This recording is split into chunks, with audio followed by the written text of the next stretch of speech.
안녕하십니까. 전국의 행정법 수험생 여러분, 일반 행정직이나 행정사나 또는 군무원이나 그 밖에 여러 경찰 이 분야에서도 행정법이 지금 핵심적인 사항이 되겠습니다. 행정법은 크게 보면 행정법 총칙이 있고, 그 다음에 행정작용법, 그 다음에 행정구제법, 이렇게 세 가지로 되어 있는데요. 이 중간에 뭐가 있냐면 의무형 확보수단 이렇게 되어 있고, 그 다음에 행정공개가 있습니다. 그리고 강론의 행정구조법, 이 조직법 이렇게 되어 있어요. 이 부분을 공부하고, 지금은 어디쯤 나가냐면요, 행정행위 쪽을 나갑니다. 행정행위. 재량권의 일탈 남용을 지금 우리가 공부하는데, 또 중요한 게 하나 나오는데 뭐냐면 이 판례가 하나 나올 거예요. 태안반도 유조선 기름 누출 사건이에요. 태안반도 옛날에 이제 문제가 컸었죠. 태안반도 기름 유출 사건, 기름 유출입니다.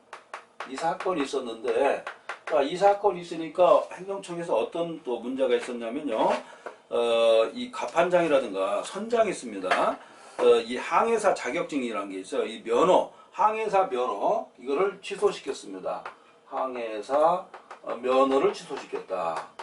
면허를 취소시켰다. 그럼 이 취소시킨 것이 일탈 남용에 해당할까, 이 얘기입니다. 않는다는 것입니다. 자, 우리가 이제 태안반도 이렇게 해가지고 있는데, 지금은 이 충청도 이렇게 하면은 태안반도가 여기가 아니겠습니까? 여기에 유출돼가지고 이 전 국민이, 우리나라 사람들도 대단합니다. 기름 유출됐다고 그래가지고 전 국민이 가서 기름띠를 걷어냈죠. 그렇죠? 대한민국이 이 정도의 이제 이 단합된 모습을 보이는 국가이기 때문에, 이번에 이제 이 중동, 그죠? 가자 지구에서 이스라엘이 이제 팔레스타인 공격했잖아요. 그쪽하고 다른 점이 뭐냐면, 우리 대한민국은 어려움이 닥쳤을 때 서로 합동합니다. 근데 그쪽은 안 그렇죠. 어려움이 닥치면 분열을 하더라고, 그쪽 친구들은. 그래서 팔레스타인 쪽하고 우리하고 차이점이 그거 아닌가 생각해요.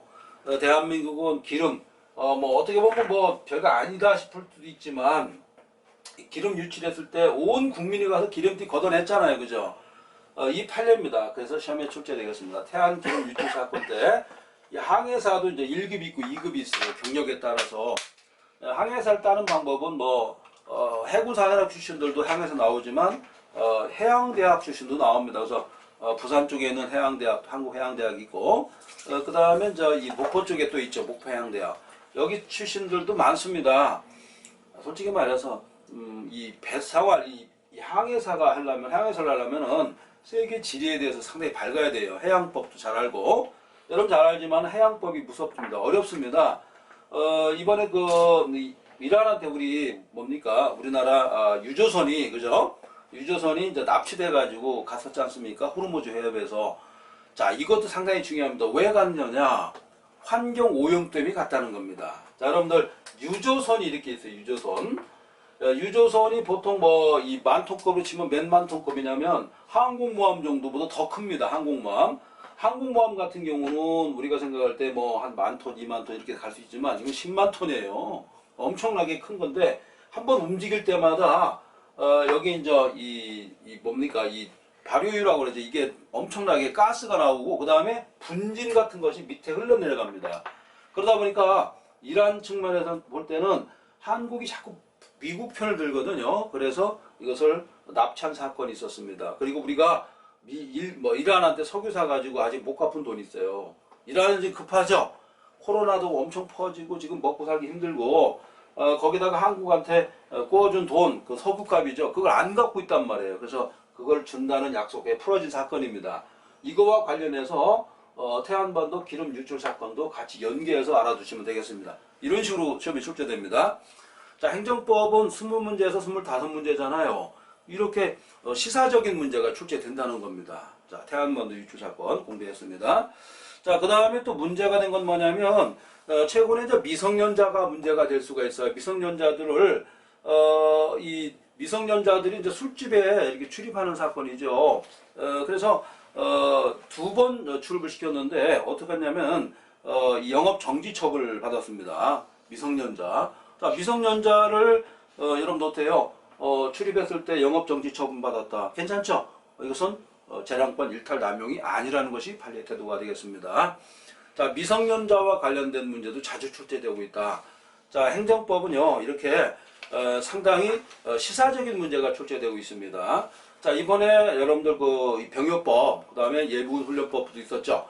예비군 훈련에 대한 거부, 이거는 비종교적 신념이었다. 이런 것도 시험에 출제될 수 있습니다. 자, 그 다음에 또 중요한 건 뭐냐면, 자, 여러분들 교통사고 또 문제가 됩니다. 교통사고를 내고 말이죠. 전치 2주를 내고 도망갔다는 얘기죠. 구조 없이 쉽게 말해서 뺑소니 아니겠습니까? 이런 사람에 대해서 이 담당 경찰관, 이건 뭐냐면 이 담당 경찰관이 이랬다는 겁니다. 담당 경찰관이 뺑소니를 하고 도망갔다. 그럼 파면당했죠. 해임 처분입니다. 해임 처분 받았을 때 이거 직권남용이냐? 아니라고 봤습니다. 이런 것도 알아두시고요. 자, 그 다음에 이제 문제가 되는 게 우리나라 여러분들 시장에 가면은 우리나라 지금 해산물 어떻습니까? 거의 한 뭐 60% 이상이 동남아, 그죠? 그 다음에 20-30%는 러시아. 우리나라 사는 거의 미역밖에 없어요. 미역하고 뭐 좀 몇 가지. 오징어도 우리나라 게 거의 없어요. 냉동 뭐 문어, 냉동 오징어, 쭈꾸미죠. 다 동남아시아, 칠레 이거죠. 자, 근데 문제가 왜 문제냐면 이런 냉동 오징어라든가 냉동 새우 이런 거는 먼 거리에서 오기 때문에 여기에 대한 화학 첨가물이 들어갈 수가 있어요. 근데 이걸 많이 먹게 되면은 어떤 문제가 발생하냐면 몸에 마비가 옵니다. 그래서 점진적으로 죽어요. 그 다음 후쿠시마 원전에서 나오는 그 근방에서 사는 일본산, 그죠? 고등어라든가, 그죠? 이런 걸 우리가 먹는단 말이에요. 일본의 지금, 요시대 수상은 아니라고 그러죠. 자기 발뺌 하는데, 하루에 말이도 1000km인가? 이 정도의, 이 냉각수를 지금, 자기들은 말하는 태평양에다가 지금 버리고 있습니다. 근데 이 해류라는 것은 타고 제주도 쪽으로 오고 제주도에서 또 올라옵니다. 이것을 뭐 쿠릴 해류, 쿠르시아라고 그래요. 이게 올라와요. 올라와 가지고 어디로 올라오냐면 우리 서해 바다로 올라온단 말이에요. 그리고 제주도 같은 경우는 삼다수 먹고 있는 동네 아닙니까, 그죠? 그래서 이런 환경 오염 문제가 꼭 시험에 출제됩니다. 행정법에서는 환경 문제가 나왔다면 답이에요, 무조건. 환경 어쩌고 저쩌고 나오면 무조건 답이 되는 겁니다. 자, 그래서 후쿠시마 원전과 관련해서 그 다음에 우리 월성 원자로 조기 폐쇄 사건, 그 다음에 원자로 건설 사건 무조건 답이 되는 겁니다. 아시겠죠? 자, 20문제가 나왔다 그러면 환경 문제, 그 다음에 원자로 문제 나왔다 무조건 답이죠. 왜? 그걸 물어보고 싶었던 거죠. 그래서 이런 경우는 무조건 위법하다 이렇게 볼 수 있습니다. 자, 그래서 거기 보면은 말라카이트 그린이라는 게 있어요.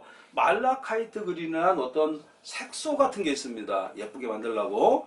냉동 새우니까 어떻습니까? 이게 예를 들어서 뭐 베트남 같은 경우 하노이에서, 그죠? 하노이에서 인천항 또는 부산항까지 올라면은 이게 비행기로 오는 것이 아니에요. 배로 오기 때문에 상당 시간 걸립니다. 홍콩도 거쳐야 되고, 그죠?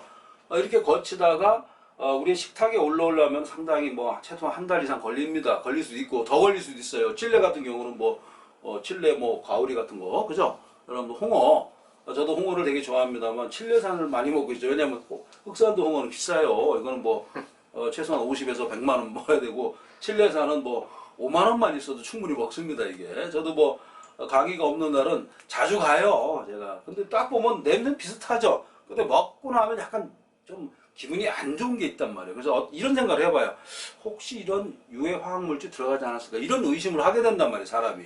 이때는 냉동 새우 많죠. 우리나라 새우가 어디 있어요? 없죠. 다 베트남 아니면 저쪽에, 그죠? 말레이시아 등 이쪽에서, 거기는 가면은 여러분들 알지만은 육지에다가 막 새우를 길러요. 어마어마하게 기르고 정말 쌉니다. 그걸 가지고 막 오는 건데, 근데 오는데 기간이 길단 말이에요. 우리나라 새우 거의 없어요. 우리나라 새우 작아요. 민물새우라 가지고 쬐끔합니다. 거기다 이제 무 넣고 이렇게 먹기도 하는데 이 얘기입니다. 자, 그래서 냉동 새우를 수입했을 때 이거 위법하다. 이것은 일탈 남용이 아니라는 겁니다. 자, 그렇게 알아주시면 되겠습니다. 자, 그 다음에 또 우리가 또 여러 가지가 있습니다. 최근에 또 이런 것도 있었죠. 뭐냐면 녹용 수입하는 게 있어요. 여러분들 뭐 인터넷 보면 맨날 뭐 그죠? 녹용 뭐 러시아산 녹용, 그죠?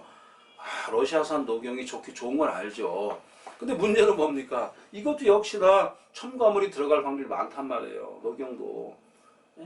예를 들어서 거기에 뭐 농약 성분이라든가 이런 화학 성분이 들어간 녹용 백날 뭐합니까? 오히려 더 나쁠 수가 있죠. 아예 그냥 지리산이나 태백산에서 나오는 그냥 우리나라 이 뭡니까 토종 그죠? 그런 약재를 먹는 게 낫지 않습니까? 녹용 먹어가지고 우리 더 나쁠 수도 있단 말이에요. 자 이게 아이러니한 게 뭐냐면 제 주변에 정말 저희 아버님 말씀 들어서 죄송한데 제 주변에 제일 먼저 돌아가신 분들이 한의약 약방했던 분이 제일 많이 돌아가셨어요. 왜? 제가 볼 땐 그거 같아요. 옛날 정조 시대 때 정조가